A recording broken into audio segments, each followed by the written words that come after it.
D Veerendra Hegde ಅವರ ಮಾರ್ಗದರ್ಶನ ಮತ್ತು ಗೌರವ ಅಧ್ಯಕ್ಷರೊಂದಿಗೆ ಆರಂಭಗೊಂಡ ಶೌರ್ಯ ವಿಪತ್ತು ನಿರ್ವಹಣಾ ಘಟಕ ಪ್ರಥಮವಾಗಿ ಈ ಸುಳ್ಯದಲ್ಲಿ 5/10/2001 ಇದು ಪ್ರಾರಂಭ ಆಯಿತು. ಆ ಪರಮ ಪೂಜ್ಯರು ಈ ಒಂದು ಮಾರ್ಗದರ್ಶನ ಮತ್ತು ಗೌರವ ಅಧ್ಯಕ್ಷತೆಯಲ್ಲಿ ಆರಂಭಗೊಂಡ ಈ ಒಂದು ಶೌರ್ಯ ವಿಪತ್ತು ನಿರ್ವಹಣಾ ಘಟಕ ಇವತ್ತು ಸಹ ಮುಂದುವರಿಸಿಕೊಂಡು ಹೋಗ್ತಾ ಇದೆ. ಅದಕ್ಕೆ ನಾನು ಪ್ರಪ್ರಥಮವಾಗಿ ನಮ್ಮ ಈ ಒಂದು ಸ್ವಯಂ ಸೇವಕರ ತರಬೇತಿಗೆ ಆಗಮಿಸಿರುವಂತಹ ಎಲ್ಲ ಪದಾಧಿಕಾರಿಗಳು ಮತ್ತು ನಮ್ಮ ಧರ್ಮಸ್ಥಳದ ಒಂದು ಟ್ರಸ್ಟಿನ ಎಲ್ಲ ಪದಾಧಿಕಾರಿಗಳು ಪ್ರಪ್ರಥಮವಾಗಿ ನಾನು ಅಭಿನಂದನೆ ಸಲ್ಲಿಸ್ತಾ ಇದ್ದೀನಿ. ಯಾಕೆಂದರೆ ಈ ವಿಪತ್ತು ಅಂದ ತಕ್ಷಣವೇ ಸಾರ್ವಜನಿಕರಿಗೆ ಯಾವ ಸಿಗ್ತಾರೆ ಅಂತ ಯಾವ ಇದಾಗಲ್ಲ, ಅದು ಆಕಸ್ಮಿಕವಾಗಿ ಬರುತ್ತೆ. ಯಾವ ಸಂದರ್ಭದಲ್ಲಿ ಆಗ್ತದೆ ಏನಾಗ್ತದೆ ಅಂತ ಗೊತ್ತಾಗಬೇಕು. ಆದರೆ ಆ ಕ್ಷಣದಲ್ಲಿ ನಮ್ಮ ಸ್ವಯಂ ಸೇವಕರು ಸಂಪರ್ಕದಲ್ಲಿ ಸುತ್ತಮುತ್ತ ಇರುವಂಥವ್ರು ಬೇಗ ಹೋಗಿ ಅವ್ರನ್ನ ಒಂದು ಆ ವಿಪತ್ತಿನಿಂದ ರಕ್ಷಣೆ ಮಾಡೋದು ಇರ್ತದಲ್ಲ, ಅವರು ಒಂದು ಜೀವ ಉಳಿಸ್ತಾ ಇದ್ದಾರೆ.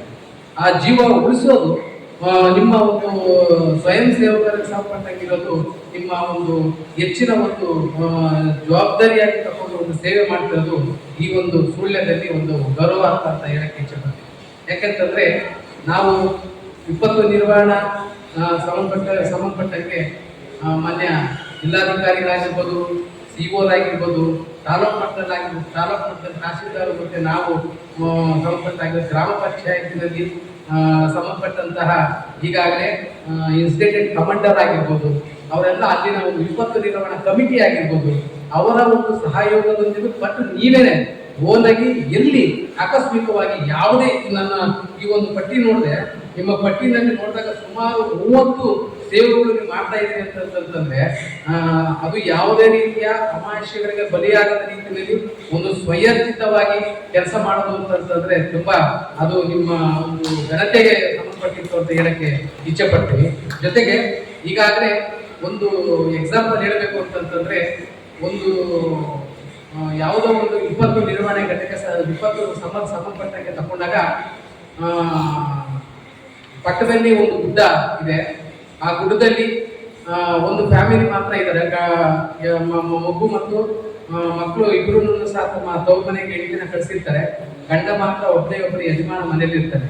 ಆ ಸಂದರ್ಭದಲ್ಲಿ ನಾಯಿ ಮತ್ತು ಯಜಮಾನ ಮಾತ್ರ ಒಂದು ಮನೆಯಲ್ಲಿ ಇರ್ತಾರೆ. ಆ ಸಂದರ್ಭದಲ್ಲಿ ನಾಯಿ ಅವನಿಗೆ ವಿಪತ್ತು ನಿರ್ವಹಣಾ ಸಂದರ್ಭದಲ್ಲಿ ಅದಕ್ಕೆ ನಾಯಿಗೆ ಗೊತ್ತಾಯ್ತಂತೆ ಈ ಸಂದರ್ಭ ಗುಡ್ಡ ಜಗಿತಾ ಇದೆ, ಹೊರಗಡೆ ಬರಬೇಕು ಅನ್ನುವ ರೀತಿಯಲ್ಲಿ ಒಂದು ಸಿಂಬಲ್ ಕೊಡ್ತಂತೆ.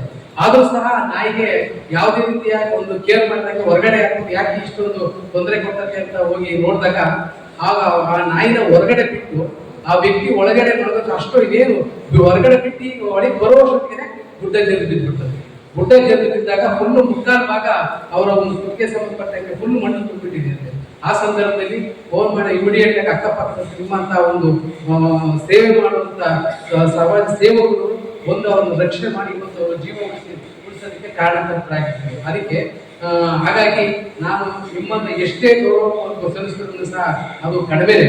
ಯಾಕಂದ್ರೆ ವಿಪತ್ತು ನಿರ್ವಹಣೆ ಸಂದರ್ಭದಲ್ಲಿ ಯಾವ ಸಂದರ್ಭದಲ್ಲಿ ಮರ ಆಗಿರ್ಬೋದು, ಗುಡ್ಡ ಆಗಿರ್ಬೋದು, ಶಾಲೆ ಹಂಚಾಗಿರ್ಬೋದು, ಅಂಗನವಾಡಿದಾಗಿರ್ಬೋದು, ಮನೆಯದಾಗಿರ್ಬೋದು, ಇವೆಲ್ಲರೂ ಸಹ ವಿಪತ್ತು ನಿರ್ವಹಣೆಗೆ ಸಂಬಂಧಪಟ್ಟಂಗೆ ಬರುವಂತಹ ಅತಿ ತುರ್ತು ಸಂದರ್ಭದಲ್ಲಿ ಅನಿವಾರ್ಯವಾಗಿ ಆಗುವಂತಹ ಘಟನೆಗಳು. ಅದರ ಜೊತೆಯಲ್ಲಿ ನೀವು ಇಂತಹ ಒಂದು ಬೇರೆ ಬೇರೆ ಇತರ ಬರೀ ಒಂದು ಕೇವಲ ಇಂತಹ ಒಂದು ಕಾರ್ಯಕ್ರಮಗಳ ಜೊತೆಯಲ್ಲಿ ಸಮಾಜ ಸೇವೆಗೆ ಸಂಬಂಧಪಟ್ಟ ಸಹ ನೀವು ತೊಡಗಿಸ್ಕೊಂಡಿರೋದು ಕಾಣ್ತಾ ಇದೆ. ಈಗಾಗಲೇ ನಿಮ್ಮ ದೇವಸ್ಥಾನದ ಸಂಬಂಧಪಟ್ಟಂಗೆ ಸ್ವಚ್ಛತೆಗೆ ಸಂಬಂಧಪಟ್ಟಿದ್ದಾಗಿರ್ಬೋದು, ಬಸ್ ಸ್ಟ್ಯಾಂಡ್ ಸುತ್ತಮುತ್ತ ಸ್ವಚ್ಛತೆಗೆ ಸಂಬಂಧಪಟ್ಟಿದ್ದಾಗಿರ್ಬೋದು, ಮತ್ತೆ ಈಗಾಗಲೇ ಕೆಲವು ಕುಟುಂಬಗಳ ಸುತ್ತಮುತ್ತ ಸ್ವಚ್ಛತೆ ಮತ್ತು ತೀವ್ರ ಮಳೆಯಿಂದ ಕುಸಿತ ಮನೆಗಳಿಗೆ ಅಗತ್ಯ ಸ್ವಚ್ಛತೆ ಕಾರ್ಯಕ್ರಮಗಳಿಗೆ ಸಂಬಂಧಪಟ್ಟ ಭಾಗಿಯಾಗೋದಾಗಿರ್ಬೋದು, ಶಾಲೆಯ ಸುತ್ತಮುತ್ತ ಸ್ವಚ್ಛತೆ ಮಾಡುವಂತ ವಿಚಾರ ಆಗಿರ್ಬೋದು, ರಸ್ತೆ ವಿಚಾರ ಸಂಬಂಧಪಟ್ಟ ಅಪಘಾತ ಆಗುವಂತ ಸಂದರ್ಭದಲ್ಲಿ ಯಾವುದೇ ವ್ಯಕ್ತಿ ವಾಸ್ತವಿಕವಾಗಿ ನೋಡಿದ್ರೆ ಒಂದು ಬೆಂಗಳೂರಿನಲ್ಲಿ ಒಂದು ಘಟನೆ ಆಯ್ತು. ಆಕ್ಸಿಡೆಂಟ್ ಮಾಡಿ ವಾಹನ ಹೋಗ್ಬಿಟ್ಟಿದೆ.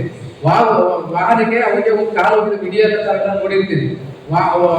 ಆಗ ಕಾಲು ಹೋಗಿದೆ, ನನ್ನ ನೇತ್ರ ಮತ್ತೆ ಬೇರೆಯವರಿಗೆ ದಾನ ಮಾಡಬೇಕು ಅಂತ ಎಲ್ಲರೂ ಅಕ್ಕಪಕ್ಕದವರು ಎಲ್ಲರನ್ನೂ ಸಹ ನಾನು ರಕ್ಷಣೆ ಮಾಡಿ ಅಂತ ಕೂಗ್ತಾರೆ.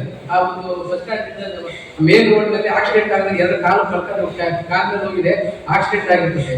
ಆಗ ಬಂದಂತವರು ಅಂತಂದ್ರೆ ಮಾತ್ರ ನಿಮ್ಮಂತಹ ಸ್ವಯಂ ಸೇವಕರ ಸಂಪರ್ಕಕ್ಕೆ ಹೇಳಕ್ಕೆ ನಾನು ಇಚ್ಛೆ ಪಡ್ತೀನಿ. ಯಾಕಂದ್ರೆ ಅಂತಹ ಒಂದು ಸಾರ್ವಜನಿಕ ಸೇವೆ ಮಾಡುವಂತಹ ಮಹಾನ್ ವ್ಯಕ್ತಿಗಳು ಅಂತ ನಾನು ಹೇಳಕ್ಕೆ ಇಚ್ಛೆ ಪಡ್ತೀನಿ. ಜೊತೆಗೆ ಇದೊಂದೇ ಅಲ್ಲ, ಈ ಮನೆಗಳಿಗೆ ಸಂಪರ್ಕ